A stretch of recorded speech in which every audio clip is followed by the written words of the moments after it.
What is the film of yours that you think features in the most people's four favorites? Oh, Moonlight for sure. Okay, it was maybe an easy question answer, but I have to tell you that Moonlight features in the top 100 of all of the movies on Letterboxd that features in the most people's four favorites. Oh, interesting. It is above Apocalypse Now and The Godfather Part 2. Recency and envelope gate, for sure. What you looking at me like that for?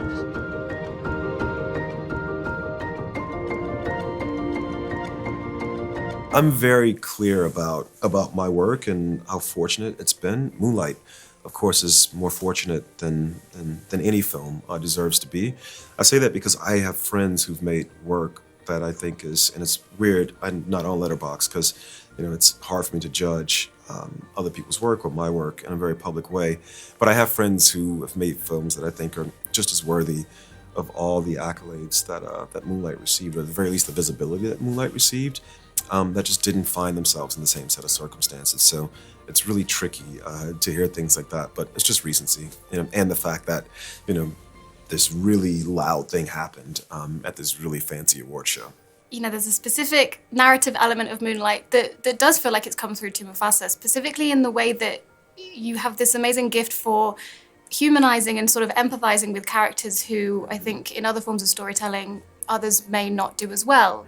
The character of Juan, and I think what you do with Taka in this movie is they're different characters, but the storytelling ways and modes of empathy feel in parallel in conversation. Yeah, I think it just comes with, not having no desire to judge people, or at least to prejudge them.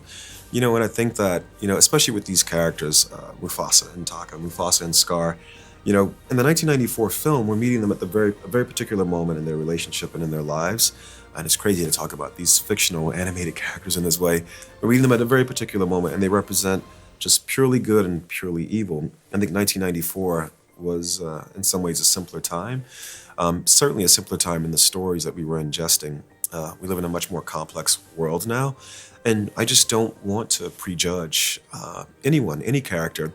And I love in cinema the way the camera can create this other window to sort of view an image that maybe from this view you get one impression, but if you come over here, and I'm speaking in very practical terms, you come over here, you might see a completely different side of it, in a more sort of like ephemeral, intellectual, emotional context. And this character to me functioned that way when I first read the script. I think Kelvin Harrison Jr. does a really wonderful job of capturing something that I hear in Jeremy Irons' performance in the 1994 film, which is Scar is a bad dude. I mean, he's almost irredeemable. He broke, a lot of kids' heart in that movie. But when you listen to Jeremy Irons perform that character, you hear all this woundedness, this heartbreak, this bitterness. And I think Kelvin performs that bitterness. He performs that woundedness, that heartbreak. And our job was to capture it, in the most empathetic way possible. Not to make excuses for him, but just to show that, as a child, as a young adult, this person evolved into the worst version of themselves through this very tragic set of circumstances. If Beale Street Could Talk, it is, without a shadow of a doubt, a masterpiece and heartbreaking. And again, on Letterboxd, it is the film that sort of is the romance of all romances for a lot of people. Tell me a bit about building that chemistry with your actors on there and love. Beale Street was a cool project, man. We made it right after Moonlight. I think we all just wanted to get back to work, and sort of get out of the noise of whatever the hell it just happened. And I wrote the screenplay for Beale Street right in the same moment that I wrote the screenplay for Moonlight. So they felt like a pair in a certain way. And maybe in Moonlight, it's this idea of forbidden love or love that society is trying to keep, from engaging or coalescing. And then in Beale Street, these characters are clearly in love, so deeply in love. And I love, and through the point of view, it's a young woman's depiction, of what the idea, this almost magical realist idea, which is a strange word to use in relation to Beale Street, what that might feel like in cinematic terms, I felt like was our job. And Kiki and Stefan did a really wonderful job. And that one was really just about using these principles of cinema. We shot that on an Alexa 65, which is a really large format camera and a large format sensor, strange sensor for a movie that's just like this, pretty much for the entire film. And yet there's so much longing and yearning in Mr. Baldwin's prose, in that book that the movie is based on, and also just a bitterness and an anger, at this thing that's keeping Tish and Fonnie from living their lives. And so it was really cool to find the cinematic language that could best communicate the feeling of reading that book. That was the whole principle for making that film.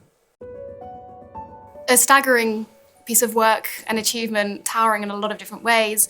I'm interested in your working relationship with Aaron Pierre, obviously, who I think it's fair to say is so breathtaking, visually and physically. And how do you then transfer that relationship that you have to something like Mufasa and just this kind of connection that you have with your actors on every project, whatever the scale is?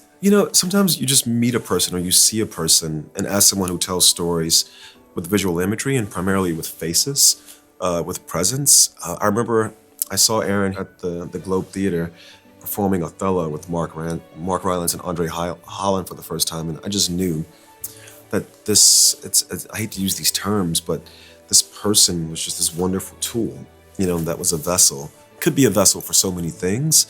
And working with him on the Underground Railroad was really interesting. That process came out of this just really great calamity of budget. There was a moment where we just did not know if we were going to be able to make the show. We never knew week to week how we were going to be making the show. But because of that, we made it purely out of present moment, present tense stimulus. And I remember Aaron was only there for the first couple weeks, and I kept creating scenes that I could just create with him. And I didn't know where those scenes were going to go later in the narrative. I just knew he needed to have a presence later in the narrative. Something about that, about thinking of him out of the context of story, allowed me to really see, in some ways, this larger spectrum of what he was capable of. And then you get to this movie where, again, everything that the actor is communicating, they have to communicate purely with voice. So all the beauty in Aaron's eyes, the stature, of his physicality, none of that matters. None of it. I thought it was a really wonderful challenge to see of the presence that I saw from way across the room at the Globe Theater, if that could just be captured with one tool, which was his voice. So maybe in a way it was a challenge, a gamut for both of us, but I thought it was very much worthwhile. This is a very different environment for you and a lot of your collaborators. What are some of the common things that, with the people that you work with every time, you all want to achieve, and what are the kind of ambitions and hopes that, whichever set it is, whether it's Moonlight or Mufasa, that is the priority when making movies? Yeah, we're always trying to find a way to capture very clear, honest images. We're trying to set things in motion and then capture an image rather than create one. We're trying to relinquish control and just be very observant. And so in a film like Moonlight, that's very simple. You don't have many elements that you can control. You're really just trying to place the actors in a scenario and just capture whatever the hell is possible. In this case, you have total control, theoretically, and so you're always trying to find ways to eradicate that control, to create imperfections and capture them. And so it was a really interesting way of working and thinking. It's interesting. I think when you think of the original Lion King, and my experience with it was, playing it as a way to calm my nephews who I was babysitting. Back then you just put in a VHS tape or a DVD. In this case, it was VHS. And I remember understanding they were processing a very complex emotion in the center of that film, which is you have children considering for the first time what it might be like to lose a parent. And that sequence, when you watch it, it is intense. It's intense because it's very clear. There's nothing that's sugar-coated about the way that sequence is depicted, and it's as clear in its emotionality as anything that plays, at some of the more major film festivals, or that, ends up being considered, for Best Picture at the Oscars. It's a very dramatic moment, very clear-eyed kitchen sink drama kind of moment. And I remember thinking that's a really powerful thing. I think it's why The Lion King has endured for so long. And so as you're going out making work, it's like, well, that's like a magic trick. How the hell do you do that? And I think about a film like Moonlight with these very simple conversations. Right now I'm thinking of the conversation between Chiron and his mother in the third chapter when he visits her in rehab. You know, very simple scene. It's just two people across the table having a conversation, and yet depending on how one line is delivered or how one line is received, you know, the fate of the world, the fate of their souls hangs in the balance. We're alive! I did it! I saved us! You were saying?